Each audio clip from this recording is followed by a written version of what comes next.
listening to a Black Man sketch live from the Legacy Room in Montgomery, Alabama. This episode of Black Man Sketch is a special tribute to Otis Zanders, hosted by Ujamaa Men Mayo, Bryant and Royce. Welcome. I just want to let y'all know before I ask this brother more question, Ujamaa is a place, a transformation for men. You know what I'm saying? A lot of these men are raised in poverty. They came from nothing, absolutely nothing. And Ujamaa changed that. They changed you to bring you up from poverty, to uplift you, to let you know you are empowered Black men. We proud of you, Black men. We appreciate what you all have done. And I appreciate the sisters that come through and come and help us a lot. And you know what I'm saying? I want to get applause to those sisters.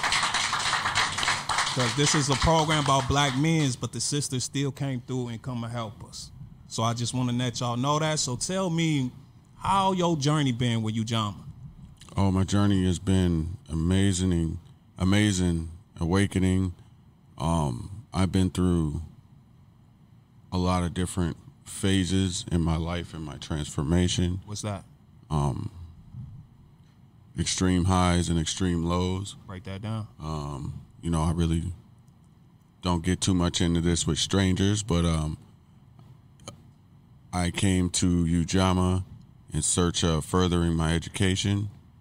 I ran away from home when I was a teenager, so I didn't finish high school like a lot of the rest of my peers on time. And after dinking around and trying to go out in the world and be on my own, I came to the conclusion that I needed to finish school. So I went to Ujamaa in search of my GED, and here we are a few trades later. I'm enrolled in Minneapolis Technical College right now, trying to get my LADC. I'm going to school to, I'm going to be a counselor. I'm an alcoholic. How long you been sober, brother? As of today, I'm a year and a half, a little over 18 months. My entire adult life, I've battled alcohol addiction, and it took me a long time to realize that everything isn't for everybody, and it wasn't for me. You know, I was chasing an idea that I had to be somebody that I wasn't, and that wanted to impress the wrong people, wanted to prove to myself that I could handle it. You know, if I just drink a little less this time, drink something else, only drink when I'm happy, only drink on the weekends, only drink when the Vikings win. You know, you find any reason, then you end up drinking twice more because they lose, you know. I spent a long time tricking myself and making excuses for poor behavior and poor judgment. And Ujamaa was there the whole time, feeding me encouragement, letting me know my good qualities, even when I didn't see them myself. You know, coaches like Stevenson and Lou and Kadar, they would say, Bryant, you know, you're a brilliant brother. You know, when you put your thinking cap on and you got a goal and you want something done, you know, you're really good at just telling me the things that I'm good at. And even in times where I'm like, you know, yeah, whatever, I don't see it myself, like, you know, you're just being nice. You know, they were always there for me, and they supported me. They helped me get into treatment multiple times, even when I wasn't ready to completely change. But through the years, their support has not wavered, and their belief in your growth and transformation is firm, and they are there for you. And that's what I want to be able to be of service to do for the next generation of young brothers. Let them know that, you know, it's because we can give them all the resources that they need. We can help them out when they need helped out, but we got to give them that sense of community, you know, because we got a lot of us that don't have, you know, for their fathers in the home, don't have bonds with their siblings, families. We're here to be their brothers, you know, and we're here for you, thick, thin, up and down. You guys were with me through the death of some of my close family members, you know. I couldn't even get out of bed some days, you know.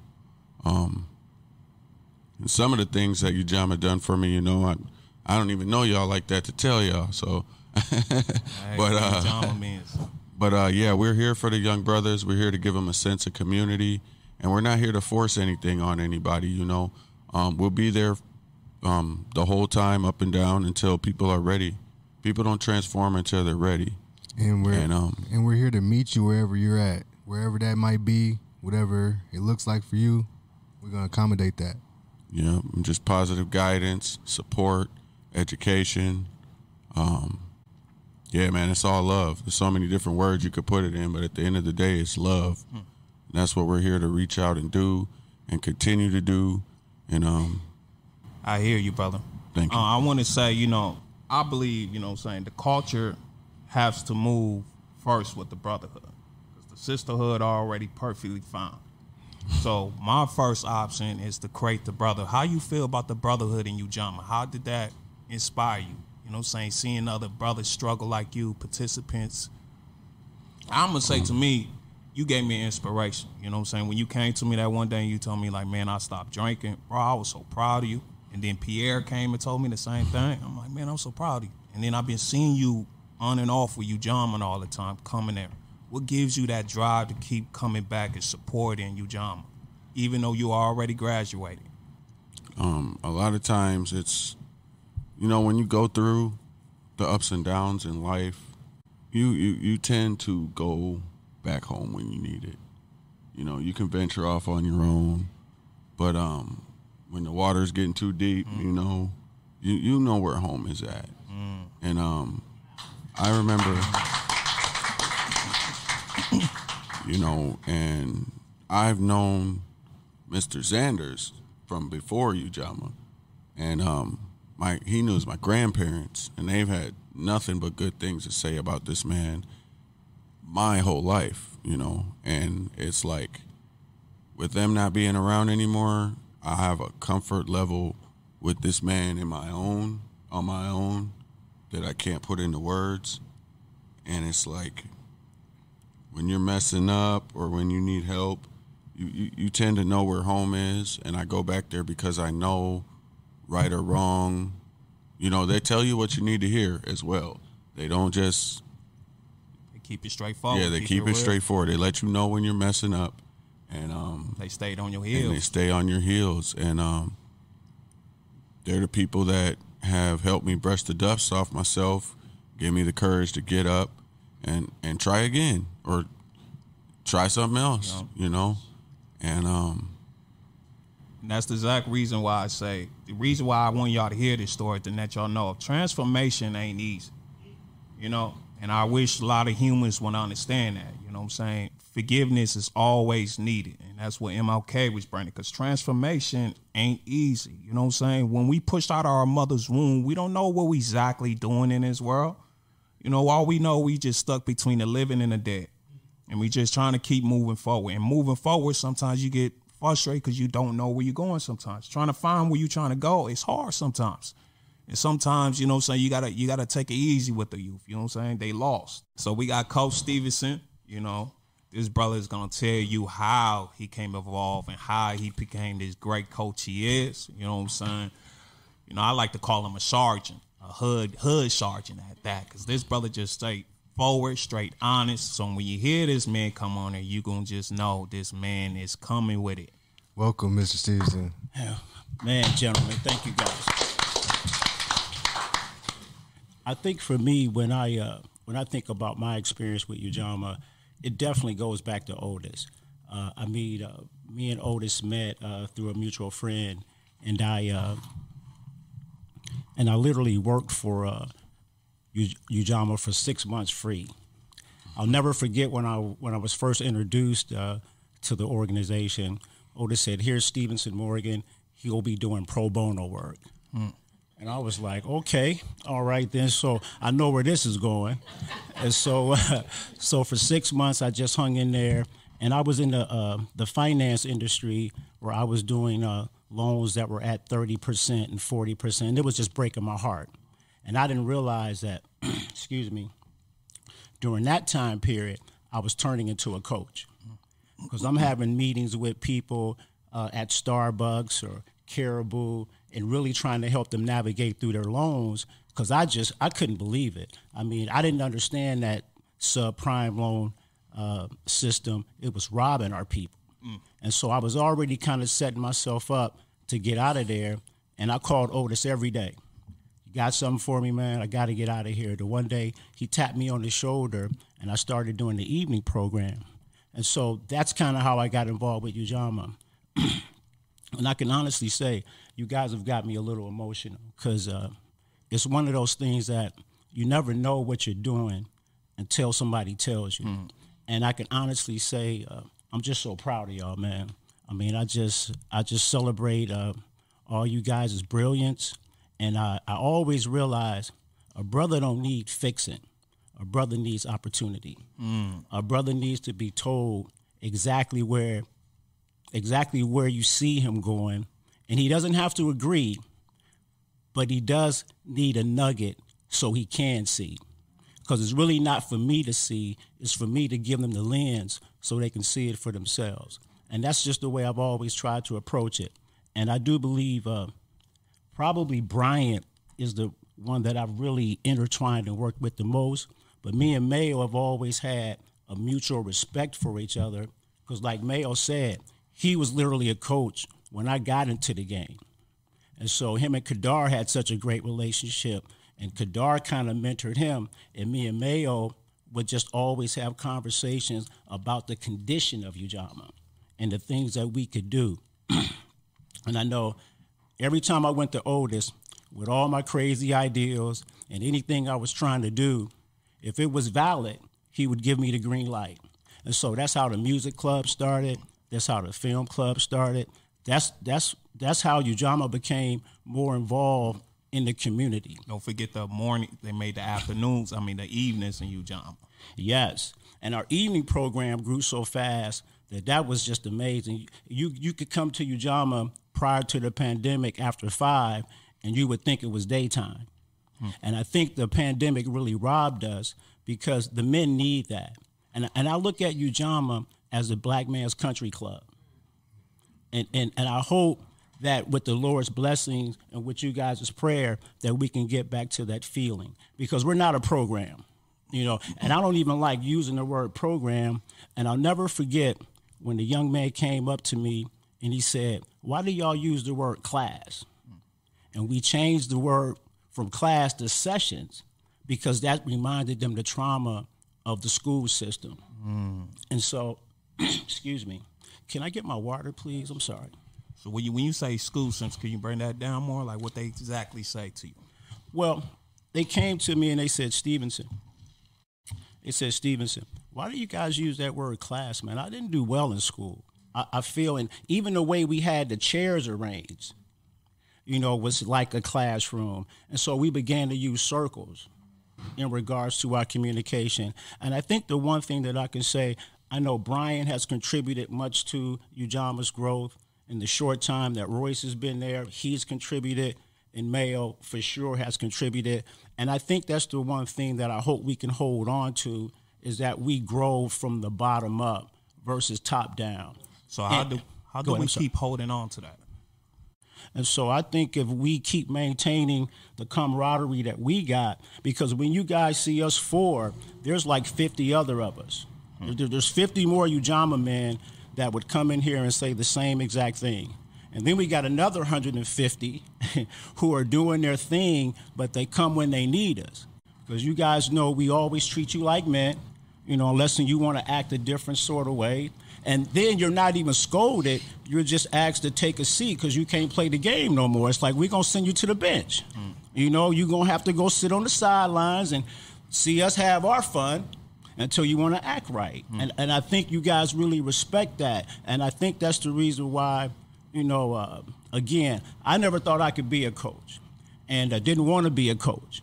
But Otis pushed me and pushed me and pushed me. And then when I started getting feedback for you all, I had to realize, you know what? It doesn't matter what Stevenson wants to do. I need to be there for you all. And I'm glad you became a coach. And for me, like directly, I know that the bridge between the younger community and the older community is broken. And I feel like Stevenson has a super different presence, and he mends that broken bridge. He makes that connection. He's smart above his understanding. I feel like he's brilliant. He's more brilliant than he understands. He's excellent at making that connection with us. And when he say that broken gap, a lot of people don't understand there's a broken gap between the black man's. But this black man, like he said, he just know how to fit in that hole and get the youth. Like, a lot of black men don't have that privilege to know how to get them black boys. Some black men just naturally have it, and that's who you talking about, Stevenson, right there. I like to add that for a long time, Mr. Morgan Stevenson has been our employment guidance counselor. So men that come through to Ujamaa whenever there is a dry spell maybe in their work or they need some extra money, you go to Stevenson. And he helps you find jobs that are career worthy, and then also jobs that are educational and, for the moment. Like we went down to Take Action Minnesota. We helped get the Restore the Vote campaign turned over. We were down at the Capitol rallying. Yeah. You get just so many different jobs and outlets and opportunities that he provides young guys. So I just wanted to put that out there for anybody that may hear this and is thinking about coming to Ujamaa. If employment is one of your areas of need, you come in the door and you ask for Stevenson. You find him. We're the best thing in the Twin Cities right now. Amen. I think the one thing I'd like to add too, and again, I just hate to keep giving Otis kudos, but it's like I remember when I started the stipend program. That was a little foreign. I'm figuring out a way to make jobs so a guy don't have to go knock nobody over the head to get $50. It's like I really just took my own personal experience, because I'm not going. I was a bad boy. I had some years where I wasn't the nicest person, and I'm really not a people person, but I understand people. And Otis would tell you, it's like when I started doing all that networking, it was kind of like I was thinking about my own intentions. There's a lot of stuff in Ujamaa we can't write down. And nobody would ever really understand Ujamaa, and they would look at Ujamaa like maybe we're this chaotic machine, but we're not though. I think I do my best coaching in the hallway. I think I do my best coaching when I'm standing in line with a guy and we getting ready to grab a meal, and we can't document that. And I really appreciate Monique, because what she has done with all of that kind of chaotic stuff that we got going on, she's been able to wrap that up and put a bow on it. So society, that's a black woman, and so society can really understand what we're doing. Otis, I want to thank you, man. I just want to thank you for giving me a platform to be Stevenson. I want to thank you for never judging me. I want to really thank you, man, for letting me be the person that I kind of thought I could be, but I never really wanted to be. Because I'm not really an emotional person. And that's where my biggest challenge was, to kind of let myself go and be vulnerable. And so I just really want to thank you for that, bro. I love you, man. All right, man. We got to do all this, brother. Okay. But appreciate it, Stevenson. Get one more applause for Stevenson, man. This is my brother right here, man. You did very well. Appreciate it, brother. Sister. All right, let's introduce the man of the hour and the man with the power, man. Yeah, the best. Let's go. He forgot he was out. Yeah, I might have to do that. All right, welcome, Otis, man. Welcome. Before this brother talk, I want to say and let people know, because I'm the first participant on Ujamaa, so I know I hear a lot. So I just want to say, all my life I've been in Ujamaa, always seen it go up and down. You know what I'm saying? That's just part of every organization. So what I want to let y'all know about this brother, he have changed a lot. First person that started was named Roy Barker. What he changed after Roy Barker is beyond to even imagine how this brother even did it. Like, we had music therapy, we had therapy, people to come in and holler at for black men that had mental problems and all that. We had financial help, men help save their money. So if you want to save it, they'll save it for you, and you'll get it at the end of the year. So how much you keep putting in there, they'll give you. They had classes for that. You know what I'm saying? Education, the GED. They had people. A lot of people was graduating. You know what I'm saying? So he made Ujamaa improve. Like I said, we didn't even have evening class. We didn't have people cooking for us. I don't even know how old he's got people. I don't even know how he got people with chefs in there cooking for us. We had showers. We had nice TVs. Like, man, he was just doing his thing. His brother was definitely doing his thing, man. I have to let y'all know that. You know, I hear people talking, but this brother have done his thing. You know what I'm saying? So all this, man, I just want to say, man, how is it, man? That's all I gotta ask you. How is it? How's you feeling right now? Because I know you about to retire right now. I don't want to know, is you in a good mood, bad mood? You know, as you guys that know me well, know I'm a very emotional person. So I'm doing my best not to start crying and boo-hooing here right now. Facts. People that know me well, they know there's a word they call "you've been OZ'd," which means that I'm here now and I'm gone because because they know I hate to say goodbye. So, you know, but you asked the question how I'm feeling. I'm feeling fulfilled. I feel that during my 10 years at Ujamaa, I didn't leave nothing on the table in terms of from my personal experience, work experience, and the kind of person that we didn't do to try to help the young men. And so I feel that I don't leave a lot on the table.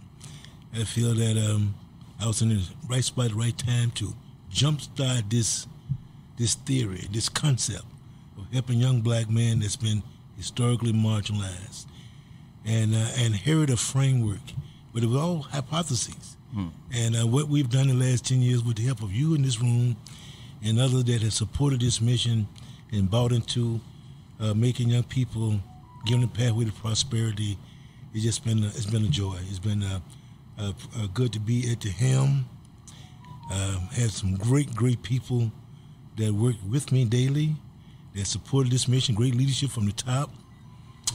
I had a great corrections family that supported me, that was proud of me.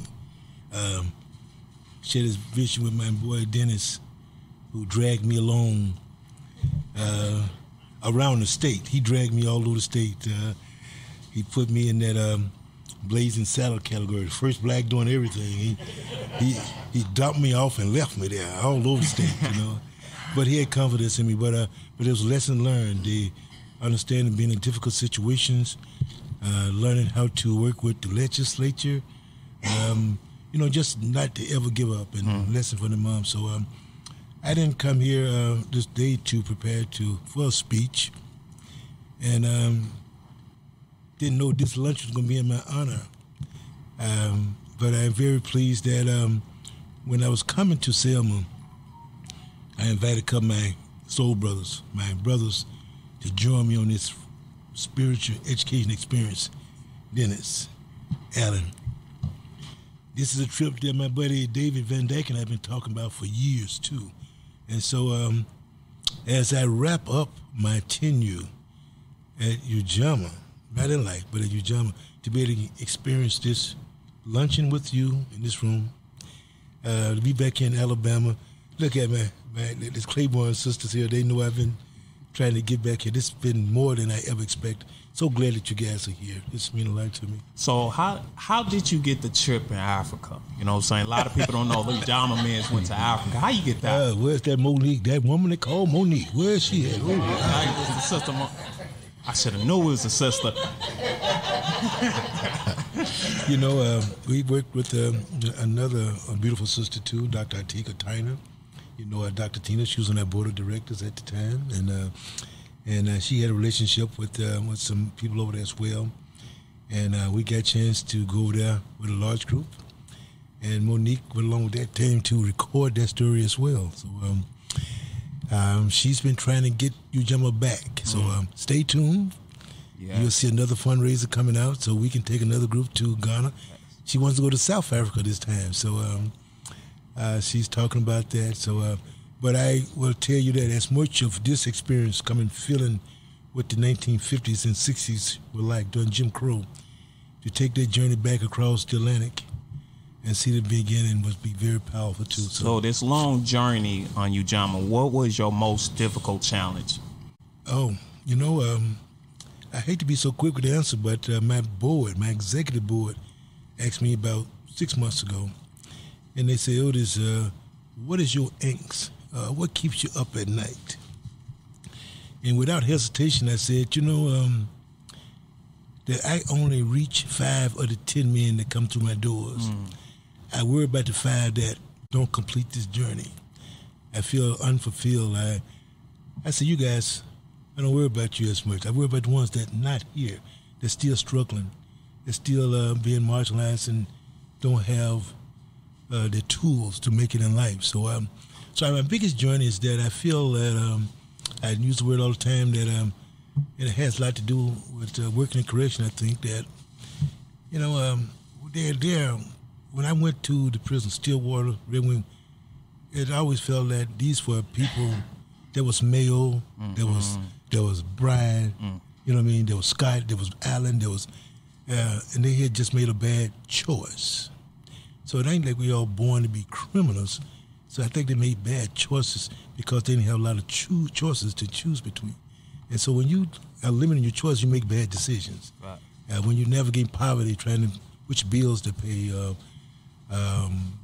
you gonna pay your car note? Are you gonna pay your electric bill? Those kind of things. So I feel that, and we can address poverty, and that's what I want for all the black men to come to us. That if we can address your income level, your poverty, that put you in a position that you can make better choices. So that's my angst. I want to reach the ones that we have not. I hear you. That's a good strategy. Go ahead, Brian. I just want to know whether you're getting ready to sail off into the sunset on this. What is, and this is being recorded, so what is one thing you would like to say to the Ujamaa men of the future that won't get a chance to work under you? What's one message you'd like to leave behind for the future generation of Ujamaa men? Before you respond that, don't trip. We're going to keep your legacy going. You know what I'm saying? Us through our hair. Don't you trip. Right on. It's so much work to be done. I think even as I leave, I think the path been set for greatness to take place. Ujamaa's in great hands. It's in great hands. I feel good about what we've done, the credibility we've created, our relationship with the foundations, with the legislature, with the community. I think that if I leave this job of CEO, I think the next person is going to be just have a beautiful canvas to paint a nice picture. They don't come in with the financial problems that I inherited. My first 2 weeks on the job, payroll check bounced. And I took turns calling the founders, John, no money. Bill, no money. So, but they don't have that worry. They come in with the luxury of hiring people without asking them to work for pro bono for a little while. I can pay them now. So I think I think the organization is so healthy, and I think we've got a blueprint, but there's a lot of things that leadership can take us. We got a very aggressive strategic plan in place. It's already mapped out for the next leaders to take it to another level, and so I feel good about the future for the Ujamaa Place. Thank you. I just want to say, I caught emotion because I found out you had some health problems, and I had to call you that night, brother. You know what I'm saying? We sat on the phone talking. Yes. Man, just to see you, man, this brother helped me when my car got towed. You know what I'm saying? Like, this brother always been with me. You know what I'm saying? I ain't never forgot that, brother. You know what I'm saying? Besides any none of that, bro. Yeah. We had that little arguments. Besides, I ain't never forget none of that, brother. I appreciate everything you have done for me, brother. You know what I'm saying? I ain't never let that go. And I had to call you because I ain't talked to you in a minute. And I'm like, Otis have a health problem. Then I heard Otis retire. I'm like, wait, hold up. I feel like the whole world dropping right now. I had to go back to it. John, what's going on? What you doing, Otis? What you mean you retired? But to see this brother have these health problems and get up every day, I told him, I'm like, man, we need you back, man. Get healthy. And that brother came back, bro. And this is why I'm on this trip. Because of this brother. You know, I love all y'all. You know that. I love all y'all. But when me and this brother had this talk, like I said, I picked this brother. Me and Tim Goss picked this brother, man. You know what I'm saying? So when I told him, like, he was on his, man, he was struggling, man. And he got off that healthy, man, you fought your demons, man. Yes. And I love to see black men fight their demons. I love to see black men overcome their demons. And I'm so proud of you, Otis, man. I love you, man. Thank you, man. For real, brother.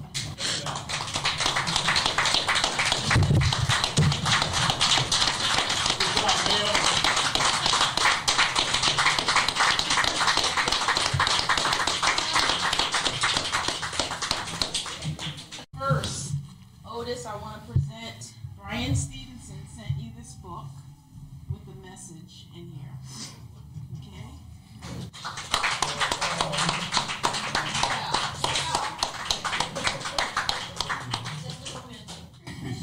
Have you back to cop country. I'm going to be out to Mississippi, boy, so I appreciate it. Otis, you know, worker, you still need it. All right, and then Brian Stevenson also sent for the men calendars that he autographed.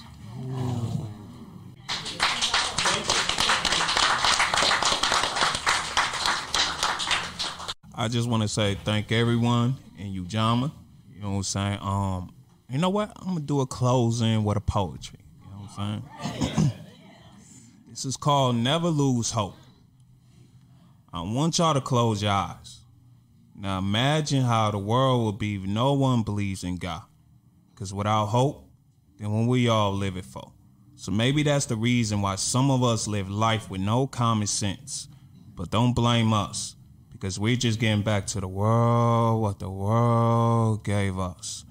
I came out my mother's womb with no place to stay with false dreams. It's like God didn't have a plan for me. She said she could have been praying for better days, but she rather chose me, and she did. And I left her with a broken heart. Now she buried her tears on every man's chest, hoping that she could find love again. See, I came from a block where selling cocaine was the hope. But I knew some homies that turned their life to the Lord until they realized God ain't never there. Then they lost hope. Then they began snorting coke. Then their dreams went out the window. And I tried to tell them to slow down, but they just stared in my eyes and said, Mayo, what's the point of keeping trying? We just all meant to die.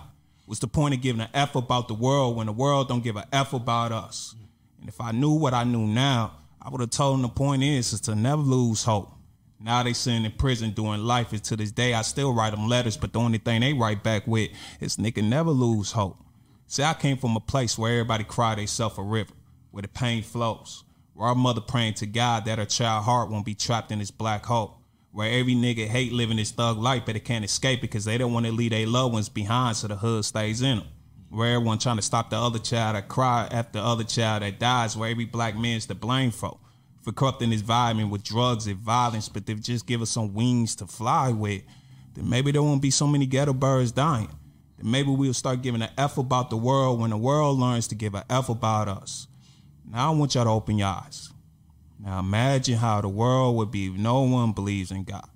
Because without hope, then when we all live it for. So maybe that's the reason why some of us live life with no common sense. But don't blame us. Because we're just getting back to the world, what the world gave us. This is called Never Lose Hope. Thank you. Damn.